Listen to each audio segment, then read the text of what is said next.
अगर गोली लगती है तो मुझे कबूल है, मगर मैं घुटन की जिंदगी नहीं गुजार सकता। सर करिए, मैं नहीं लूंगा सिक्योरिटी। मैं जेड कैटेगरी नहीं चाहता हूं सिक्योरिटी, मुझे ए कैटेगरी का शहरी बनाइए आप।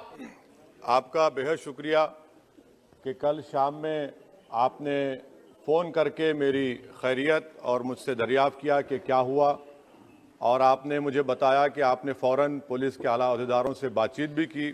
मैं आपका बेहद शुक्रिया अदा करता हूं कि आपने अपनी संवैधानिक जिम्मेदारी को एक रुकने पार्लिमान की जान पर जब कातिलाना हमला किया गया टोल गेट पर, आपने उस बात की। मैं आपका शुक्रिया अदा करता हूं।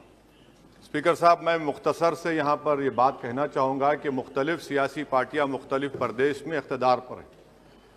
ये बात आप तमाम को मैं गोशेगुजार कर रहा हूँ कि आखिर ये कौन लोग हैं जो गोली पर भरोसा करते हैं, बैलेट पर नहीं करते।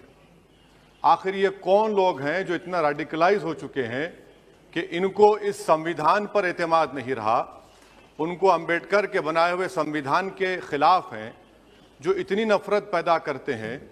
आखिर ये कौन लोग हैं? मैं इसको सियासी गुफ्तगू नहीं करूंगा, ये सबके लिए छोड़ रहा हूं, क्योंकि जहां तक मुझे मालूम कि मैं 2 मरतबा का विधायक हूं, 4 मरतबा का सांसद हूं, और अगर इस तरह से अगर राजनीति आगे बढ़ेगी कि टोल गेट पर गाड़ी रुकती है और 4 राउंड गोलियां चलाई जाती हैं, आखिर इन नौजवानों को ये कैसे रेडिकलाइज हुए? और मैं सरकार से पूछना चाहता हूं कि क्या उन्होंने ये रेडिकलाइजेशन सैयद कुतुब की किताब पढ़कर रेडिकलाइज हुए, अब्दुल्ला अज़ाम की किताब पढ़कर रेडिकलाइज हुए, या अयमन अल ज़ोहरी की किताब पढ़कर रेडिकलाइज हुए? इसीलिए मैंने सरकार से 2015 में कहा था कि इंटरनल सिक्योरिटी डिपार्टमेंट MHA में, उसमें तमाम मज़ाहिब के लोगों का एक काउंटर रेडिकल सेल बनाइए आप। और सर, ये रेडिकलाइज हो चुके हैं तो भारत की इससे राइट विंग कम्युनिज्म और टेररिज्म बढ़ेगा। मैं आपसे अपील कर रहा हूं कि जो गलती NDA 1 में की थी, आप वही करने जा रहे हैं।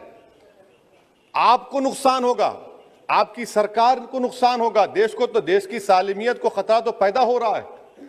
सर, मैं आपके जरिए से सरकार को यह भी बताना चाहूंगा कि जिन लोगों ने ये रेडिकलाइजेशन किया है, आप इस पर गौर करिए, इन पर UAPA क्यों नहीं लगाते आप? अगर कोई स्पीच देता है, अगर कोई फेसबुक पर किसी क्रिकेट मैच पर किसी टीम की तायीद करता है तो UAPA लगता है।